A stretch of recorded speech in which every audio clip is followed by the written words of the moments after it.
abrimos la ronda de preguntas. Omar. Bien. Sí, Anaí, una pregunta. En la práctica diaria, los neumonólogos muchas veces vemos que nuestros pacientes que tienen una alta clínica de procesos rinosinusales y rinitis crónicas están estables desde el punto de vista respiratorio bajos, pero son sumamente sintomáticos altos.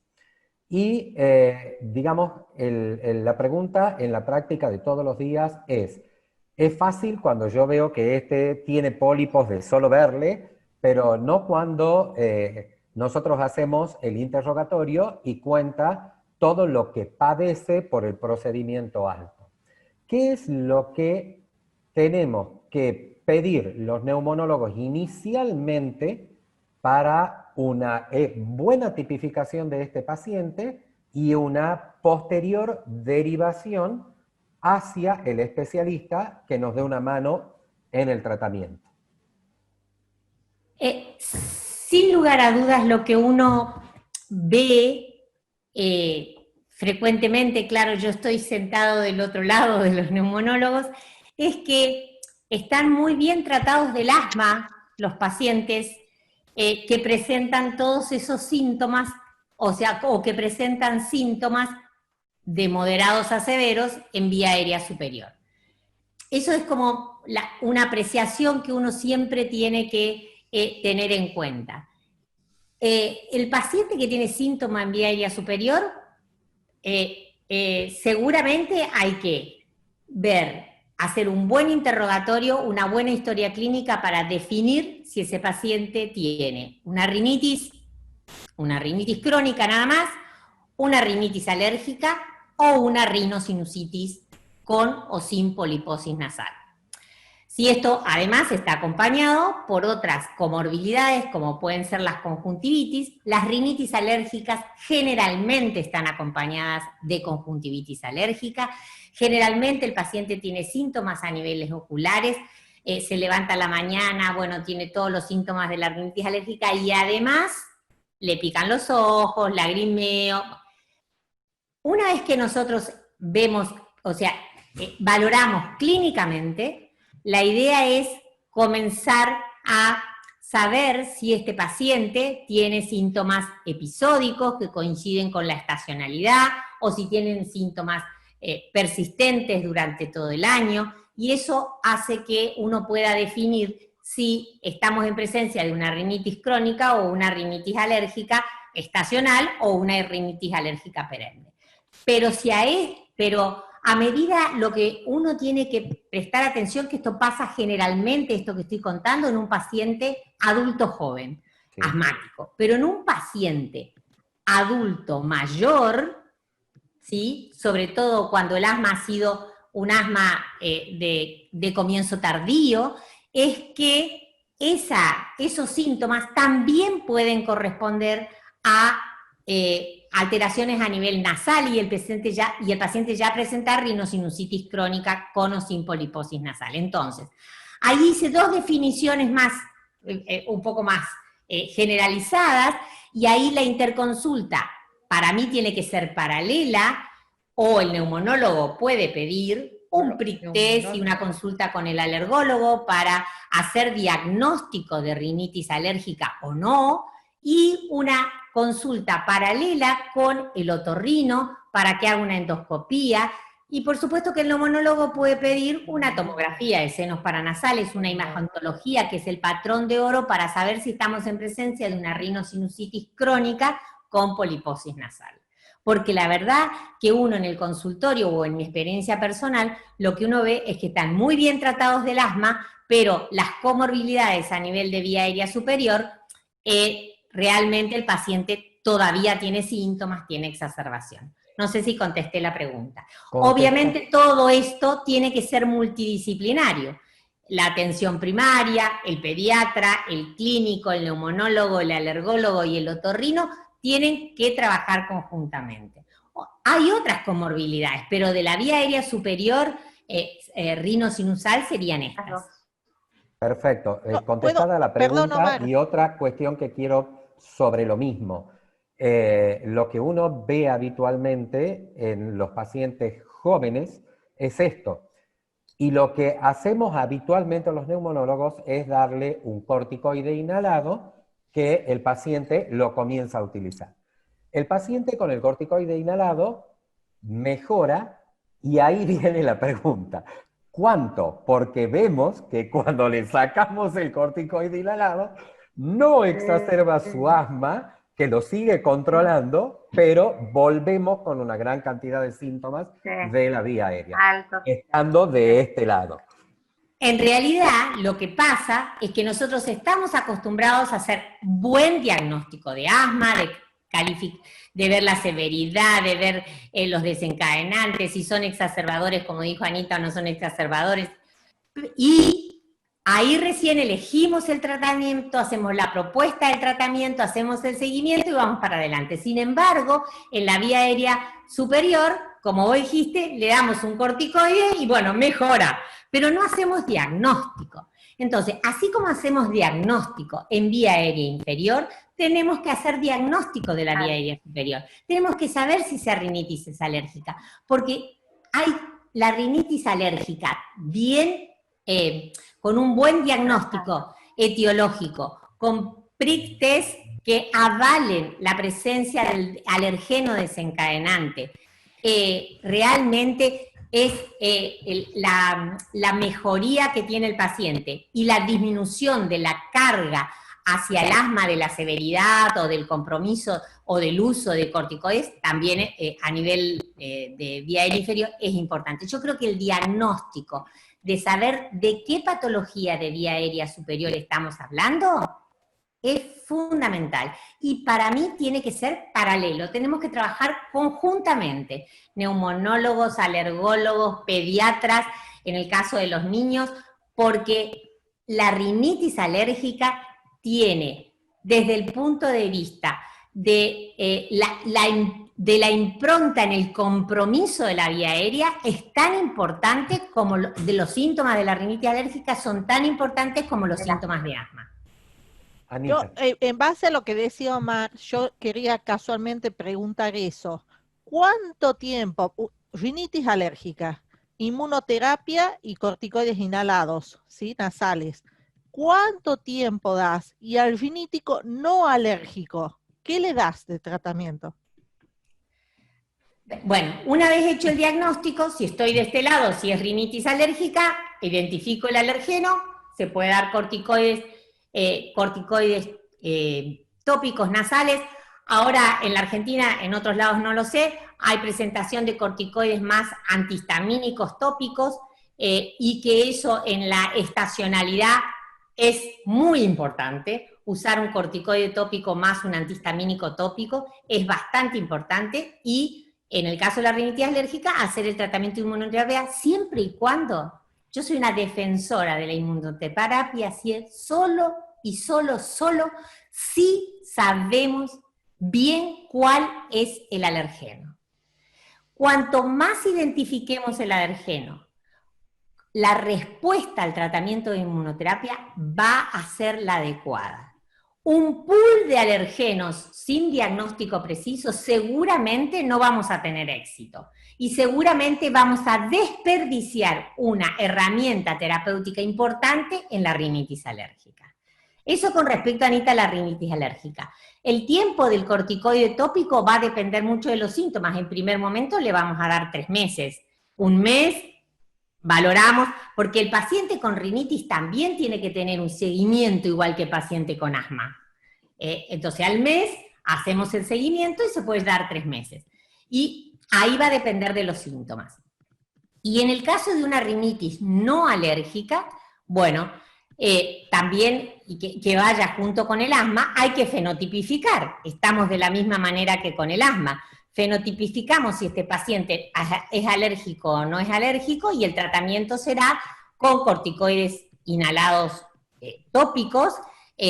Obviamente ahí la inmunoterapia no está indicada y lo que hay que buscar es cuáles pueden ser esos otros desencadenantes. Si pueden ser ocupacionales, si pueden ser físicos, desencadenantes físicos, si hay una rinitis que tiene exacerbaciones porque tiene un reflejo vasovagal de por medio, y en ese caso obviamente el tratamiento la primera indicación va a ser corticoides tópicos, ¿sí? Hay algunos antihistamínicos que dicen tener una acción antiinflamatoria, pero no lo es, ¿no? Y después, bueno, ver si este paciente tiene un rodete inflamatorio en los senos paranasales con una tomografía computada, que eso va a hablar a las claras y hay que controlarlo. Nosotros en el centro lo controlamos anualmente porque la disminución de los procesos inflamatorios sinusales, o sea, de los rodetes inflamatorios, sin llegar a ser una pansinusitis, pero sí con un proceso inflamatorio que se ve en la imagentología a nivel de etmoides, efenoides y senos paranasales, es muy importante que lo controlemos porque eso va también a darnos hasta cuándo tenemos que seguir con tratamiento de corticoides tópicos. Perfecto. Anaí, ¿te puedo hacer una preguntita? Sí. Decime, dentro de este escenario que estuvieron hablando, ¿qué rol juega actualmente los antileucotrienos, sobre todo con el último reporte, ¿no es cierto?, de que podían dar trastornos neuropsiquiátricos? Y vemos que la mayoría de los pacientes, sobre todo chicos, están con este tipo de tratamiento en el escenario de la rinosinusitis o rinitis crónica. Mirá, la pregunta es excelente, porque la FDA puso un Blackboard hace unos años y después medio lo escondió o lo escondieron, no sé cómo fue la cosa, y entonces se siguió dando antileucotrienos. En realidad hay poca evidencia de que el antileucotrieno actúe en los pacientes con rinitis, ¿sí? Y tampoco hay poca evidencia que el antileucotrieno sea un ahorrador de corticoides. Esta es la verdad. Entonces, y ahora vuelta a poner el Blackboard, bueno, nada, prestemos atención, ¿sí? En mi opinión, que hacemos investigación clínica, prestemos atención, no indiquemos antileucotrienos a todo el mundo. Y es verdad que en pediatría se usa muchísimo, muchísimo, muchísimo. Pacientes que realmente tienen asma y que sería indicación de corticoides inhalados diarios, llegan solo con Montelukast, a pesar del Blackboard puesto últimamente. No sé si contesté tu pregunta. Perfecto. Estoy de acuerdo. Perfecto. Bueno, pregunta para la no sé si continuamos con las preguntas para la doctora Anita Stock. Me mataron, ya estoy leyendo las preguntas y ya me están matando. Bueno, a ver, doctora Anita, la pregunta es la siguiente. Bueno, no sé si seguimos con las dos preguntas y sigue Ramón o como gusten, no sé. Sí, si hace las preguntas. Hace las preguntas. Dale. Ok, la pregunta es de la doctora Marina Blanco. Pregunta a la doctora Anita, ¿todas las guías incluyen el pico flujo en urgencias? A la vista de su charla, ¿aconsejaría no realizarlo? Hay un problema con el pico flujo. Haciendo una revisión de todos los estudios hechos en emergencias durante las crisis, usando pico flujo, el problema que vieron que tiene mucha variabilidad, en especial los estudios que hay hecho en urgencias con el pico flujo, ojo que también con el FB1 también, ¿no? Pero más con el pico flujo, lo que se vio es que es muy difícil establecer el punto de corte para decir este paciente está más obstruido o menos obstruido. Y hay una serie de problemas con el pico flujo. Por ejemplo, se vio que tiene mayor variabilidad en mujeres, mayor variabilidad cuando hay asma en edad más avanzada y mayor variabilidad en tabaquistas. Tienen muchísima más variabilidad de pico flujo que, por ejemplo, en otras personas. Entonces, y por ejemplo, en momentos de crisis aguda, en la parte pediátrica y en la parte de edad avanzada es muy difícil realizarlo cuando el paciente está en el momento de la crisis. Entonces, ante la falta de posibilidades de tener un valor de corte o un valor de referencia, digamos, el pico flujo se usa con un valor intrapersonal. En realidad las tablas de teóricos tienen mucha variabilidad, no existen tablas de teóricos como en el FB1, sino que tienen uno tiene que medir la variabilidad intrapersonal del paciente que se tiene que tomar todos los días en base a sacar un promedio de lo que el paciente hace de su pico flujo a lo largo de 14 días. Uno le dice, bueno, si vos soplás el 30% de tu valor, mejor valor personal, entonces tenés que concurrir a una urgencia, a una guardia o al médico porque estás por entrar en una crisis. Es bastante complicado usar una medición en un paciente desconocido, en una situación de urgencia de una guardia, en realidad no tiene sentido.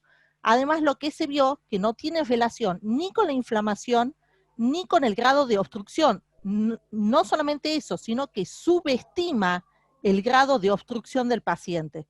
Entonces, lo ideal podría ser en las guardias tener estos equipos que miden el FB1, no el pico flujo. Pero bueno, es verdad que es una costumbre, es cultural ya tener en todas las guardias el medidor de pico flujo.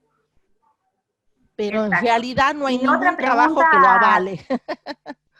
Muchas gracias. Esta estaba asociada a una en pacientes graves, que bueno, más o menos lo has contestado. ¿Y qué trascendencia le adjudicás, una pregunta del doctor Douglas Nazareno, al fenotipo de exacerbaciones de eosinofílicas o neutrofílicas para el manejo y predicción de exacerbaciones futuras en asma? Se cortó. A ver, ¿cómo es la pregunta? ¿Qué trascendencia le adjudicás al fenotipo de exacerbaciones eosinofílicas o neutrofílicas para el manejo y predicción de exacerbaciones futuras? Bueno, eso es lo que yo decía. Fundamentalmente hay que evaluar, si ya tenemos categorizado un paciente no tipo 2, yo ya sé que va a ser un paciente mucho más grave. Si un paciente neutrofílico o eosinofílico con asma grave, que yo lo tengo con corticoides inhalados en altas dosis, son pacientes que por un lado responden menos al tratamiento con corticoides sistémicos y por otro lado son pacientes más graves, ¿sí? ¿Me escuchás, Anita? Sí, sí. La pregunta va dirigida al fenotipo específico de la exacerbación. Si es una exacerbación neutrofílica o una exacerbación eosinofílica, si eso tiene trascendencia futuro para el manejo y para predecir futuras exacerbaciones. Acá tenemos un pequeño problema con lo que vos acabas de decir. Por un lado, como para predecir exacerbaciones, yo voy a predecir mayor riesgo de exacerbaciones en aquel paciente que tenga persistentemente eosinofilias altas. Un paciente con eosinofilias altas, así sea leve, moderado, grave, es un paciente que yo sé que va a tener más riesgo de exacerbaciones, ¿sí? Eso por un lado. Pero por otro lado está el problema, ¿qué pasa en el momento de la crisis? Y en el momento de la crisis se vio que entre un 70-80% de los pacientes en el momento de la crisis tienen neutrofilia, no tienen eosinofilia en el momento de la crisis. Porque parece ser que cuando en el momento de la crisis hay una gran cantidad de quimiotaxis para los neutrófilos, en el momento en que el paciente está con una crisis grave.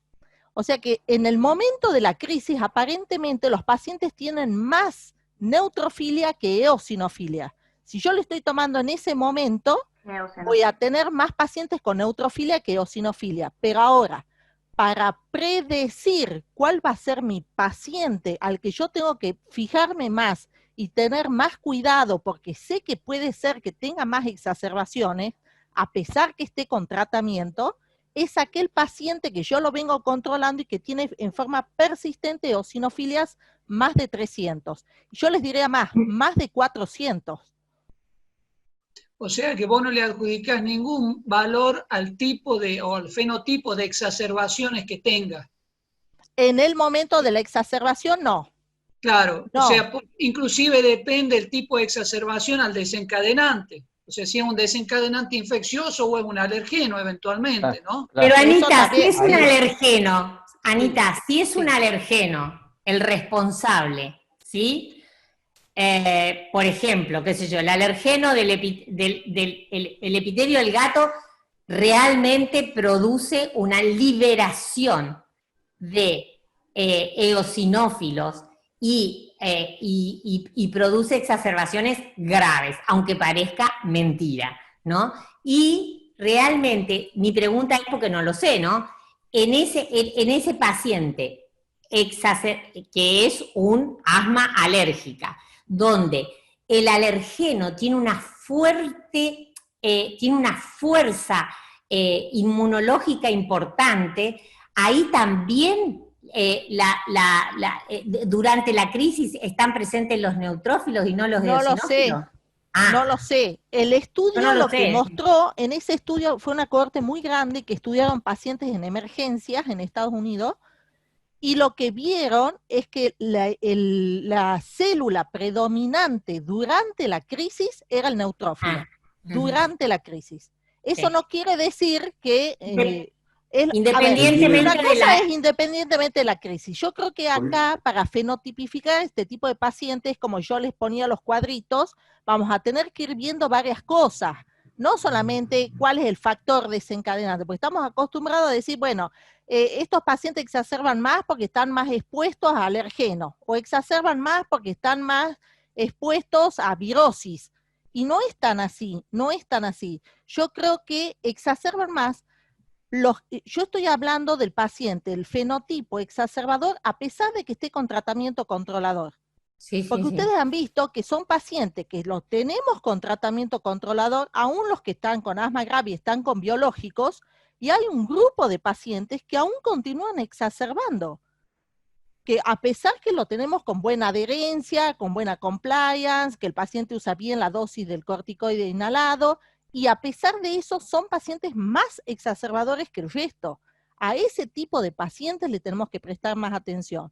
Y yo creo que ese tipo de pacientes, aparte de los rasgos clínicos, esos que dije, que nos predisponen a que tengan más exacerbaciones, como vos dijiste, Anaí, no me acuerdo en qué webinar que te escuché, no me parece que no tengamos que fenotipificar a todos los pacientes. Me parece que tenías razón. Esa es una frase tuya, Anaí. Tenemos que fenotipificar a todos los pacientes. Totalmente. Así sean leves.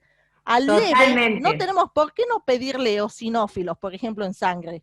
Un paciente leve que tenga eosinofilias permanentes, más de 400, yo sé que va a ser un fenotipo que va a ser un paciente que exacerbe con más frecuencia, por más que esté con corticoides inhalados.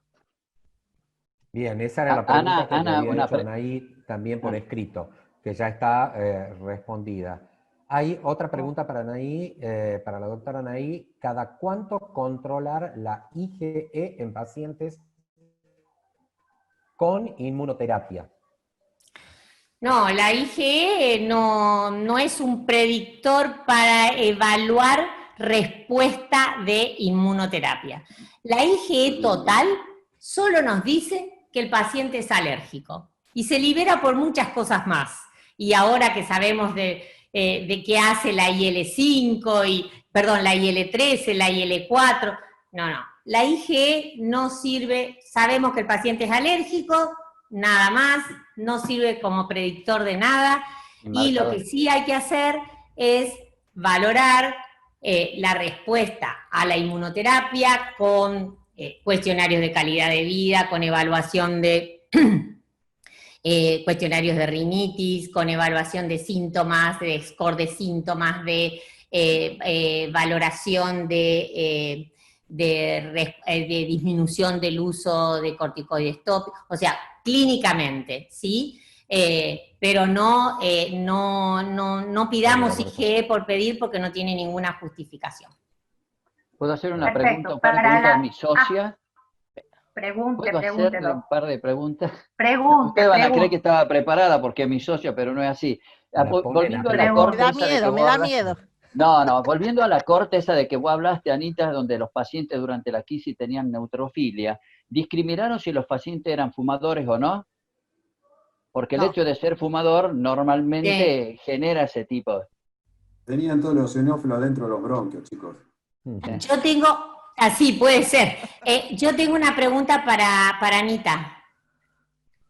En los pacientes exacerbadores, ¿sí? Que tienen eosinófilos altos, ¿cada cuánto vos pensás que debemos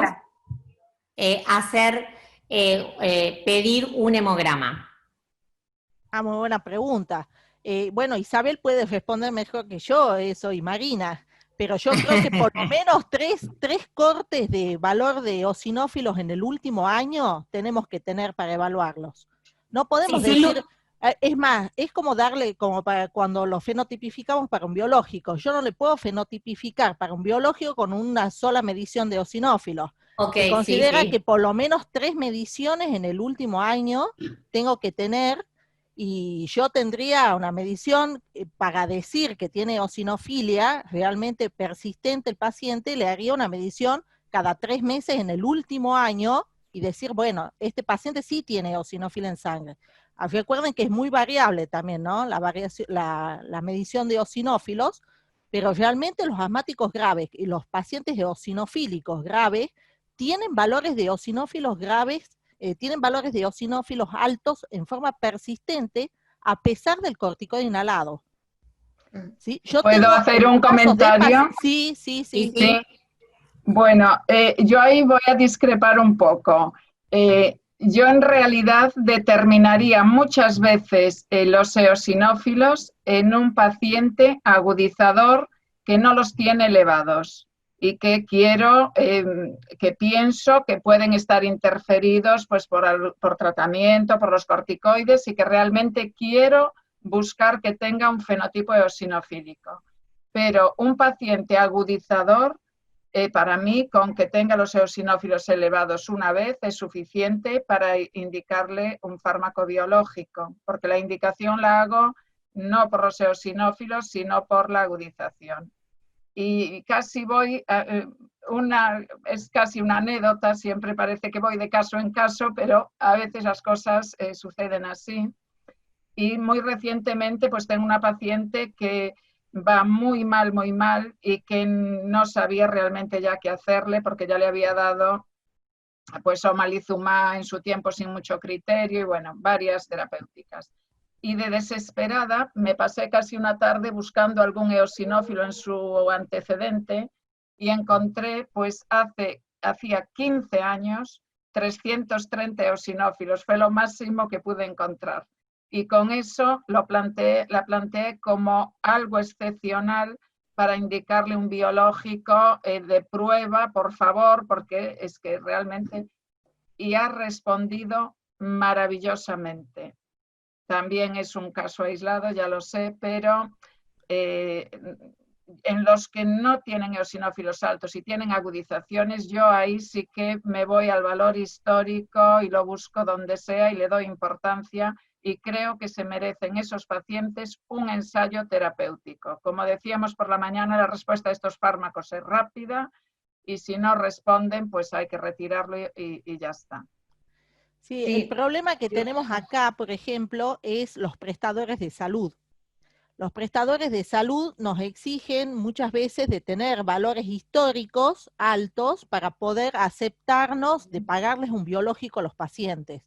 Es un gran problema que tenemos, pues pero he sabido, muchos de estos pacientes tienen corticoides sistémicos, les baja el nivel de eosinófilos y no podemos comprobar que tengan eosinófilos altos. Pues es tenemos una pena, sí. Porque esos pacientes que están con corticoides responden y se merecen el ensayo, por lo menos. Pero Isabel Urrutia. Sí, no, que en lo que ha dicho Marina estoy de acuerdo. Generalmente si tenemos un paciente y ya tiene solo una muestra de eosinófilos, que tengamos 700 eosinófilos, con una ya es suficiente. No necesitamos repetir esa muestra y además si encontramos esas cifras tan altas con una clínica con exacerbadora, va a responder. Porque los que mejor responden son los más graves, los que más han exacerbado y los que más eosinófilos tienen. El problema suele ser el que dice Marina, rastrear en su histórico que haya eosinófilos. Tenemos suerte a veces porque yo creo que hay un exceso a veces, cada vez que vienen a la urgencia, aunque vengan porque les duele el pie, sacan una hematimetría. Yo creo que hay un exceso de peticiones de hematimetría y por ahí podemos colarnos y encontrar eosinofilias que en los casos estos graves la mayoría por los corticoides sistémicos están bajos. El protocolo que nosotros tenemos en nuestro Servicio Vasco de Salud nos permite prescribir biológicos si encontramos en su antecedente histórico los eosinófilos. Y yo creo que, como dices tú, Marina, hay que intentar y tampoco tener ningún miramiento a la hora de quitarlo. No funciona, se acabó. Sí, en realidad el eosinófilo, para los que hacemos investigación y tenemos que poner un paciente que tenga tantos y sobre todo aquellos sacos que tenemos por ahí que es realmente como querer buscar una aguja en el pajar y le hacemos un eosinófilo una semana, una eosinofilia, y nos faltaron 50 para llegar a los 300 y le hacemos la otra y tiene 600, es tan inestable, pero lo que sí es cierto, que sí comparto ahí, que es un fenotipo que como que se empodera, por así decirlo, del paciente y en el diagnóstico, y se queda la eosinofilia, aunque no la encontremos. A mí me encanta la postura que tienen en España, porque realmente los eosinófilos son muy variables como interpersonal. Si lo tomas a la mañana, lo tomas a la tarde o la noche, te van a dar un valor diferente. Entonces, rastrearlo en la historia, al menos tener uno, qué ideal sería, porque por supuesto que en algún momento tuvieron eosinofilia alta, ¿no es cierto? Esto es bastante importante. Para nuestro sistema de salud aquí en la Argentina no lo podemos hacer. No obstante, con Ana sí tenemos la posibilidad de hacerle, por ejemplo, mepolizumab, porque el laboratorio nos da la muestra y nosotros estamos convencidos que los pacientes los merecen, y por lo menos le dijimos, te garantizo 3 meses, y en esos 3 meses vemos la gran respuesta, también como vos dijiste, Marina, y nos das pie. Ojalá que esa respuesta, dentro de la historia, poniéndola a nuestro sistema de salud, valga como para que le autoricen. Mira, ya tiene 3 meses, anda muy bien, pues vamos para adelante con esto. Sí, sí. ¿Puedo? Sí, Gaby. No, nada, hay un par de comentarios, pero bueno, coincidiendo con todos. Primero, los que hacemos investigación, lo voy a decir en Argentina, ¿cuántas veces hemos renegado con el tema de los eosinófilos? ¿Cuántas veces hemos tenido tasa de screen failure alta porque los eosinófilos se analizaban en Estados Unidos y no acá? ¿Sí? O sea, uno hace investigación, quiero que sepan los que no lo hacen, que todos estos ensayos clínicos con MEPO, BENRA, todo eso, la medición de los eosinófilos son en forma central, y de acá a Argentina, a Estados Unidos, cuando llegan se destruyen, por lo tanto uno puede tener 400 eosinófilos acá y en Estados Unidos puede tener 100. Entonces, es muy variable, inestable, tiene ritmo circadiano. Sí. Lo que decía hoy Marina, si el paciente está con corticoides, ¿sí? Es difícil muchas veces, hay que ver si lo actuaron o no, si le descendieron o no. Lo importante de los eosinófilos es que hay que desmistificar esto, que cualquiera tiene eosinófilo, porque acá en Argentina la primera pregunta que te hacen, acá todo el mundo tiene parásito, qué sé yo, total tiene el eosinófilo alto. No, creo que lo fundamental de esto es ver en qué contexto ponemos los eosinófilos. Y en este caso estamos poniendo en un paciente con asma, para mi gusto grave, en donde tiene exacerbaciones frecuentes. Bueno, en esa persona, ese valor de eosinófilos quiere decir mucho, ¿sí? Entonces me parece que una de las cosas que uno primero tiene que plantear es que hay que ver en qué contexto clínico pone uno el eosinófilo, ¿sí? Porque todo el mundo puede tener 150 eosinófilos, ¿sí? Pero hay que buscarlo. Y estoy totalmente de acuerdo que si el biológico no sirve, hay que sacarlo. Al día de hoy no hay ensayos clínicos comparativos, no hay score de descenso o de retiro. Lo que sí sabemos es que muchos biológicos, cuando los retiramos, los pacientes empeoran, como nos pasó cuando terminamos el Liberty de dupilumab. Como no estuvo la fase compasiva, los pacientes a los 3 meses estaban todos exacerbados. Así es. Doy fe. Se pasó, Anaí. A mí todos se me cayeron. Internación, despelotó. Los pacientes venían, por favor, me quiero. Entonces, creo que en esto también está claro que muchas veces también hay que saber, y lo que decía vos, Anita, el mejor biológico reduce la tasa de exacerbaciones en el 70%. Hay un 30 y pico por ciento de pacientes que se pueden llegar a exacerbar. Entonces, hay algo que todavía no encontramos la vuelta, ¿sí? No sé si es actuar arriba de la cascada, si agregarle otra cosa, no sé. Pero el mejor biológico El mejor tratamiento reduce las exacerbaciones en el 60-70% de las cosas. Y otra cosa, yo quiero hablar de los eosinófilos. Cuando uno habla de MEPO, de los biológicos, habla del primer valor tomado, ¿sí?, con respecto al eosinófilo. Ahora, la pregunta es, ¿qué pasa con los eosinófilos cuando se tienden a normalizar después del biológico? Cuando uno empieza el biológico, ¿qué es lo que pasa? ¿Qué valor tenemos en cuenta? Son preguntas que todavía no están dadas, ¿sí? Nadie ve, por ejemplo, la rama placebo de los ensayos clínicos con biológicos. Y ahí es una buena muestra, supuestamente, de la vida real, de gente que durante un año no está recibiendo nada, y se puede llegar a ver qué pasa con los eosinófilos. Entonces, me parece que hay cosas que todavía hay muchas preguntas para contestar, pero bueno, yo totalmente de acuerdo que si el biológico no funciona hay que sacarlo, punto. Y la otra cosa, el otro concepto que quiero que quede, que acuérdense que la mayoría de los pacientes son asmáticos leves, Claro. y que de esos asmáticos leves muchos exacerban. Entonces, a eso sí también tenemos que fenotipificar cuál es el mayor exacerbador, ¿sí? Y no descuidarnos y pensar que solamente el grave exacerba, ¿sí? Sino el leve también exacerba. Ese concepto me parece que nos tenemos que acostumbrar a pensarlo. Anita, cuando vos dijiste que el perfil o el fenotipo exacerbador, ¿no es cierto?, tiene que tener al menos 3 exacerbaciones mínimo al año. No hablamos de la intensidad de la exacerbación, No. si es moderada porque utiliza corticoides o si tiene hospitalización. Eso se estableció en base a una cohorte muy grande, en donde se estudiaron pacientes del SAR, del 1, 2, 3, que es una cohorte muy grande, y ellos establecieron exacerbación en base a la cantidad de corticoides, por lo menos al menos 3 días consecutivos que tomaron en el último año los pacientes. ¿Sí? En base a eso definieron exacerbación. Esa es la debilidad que tiene el estudio.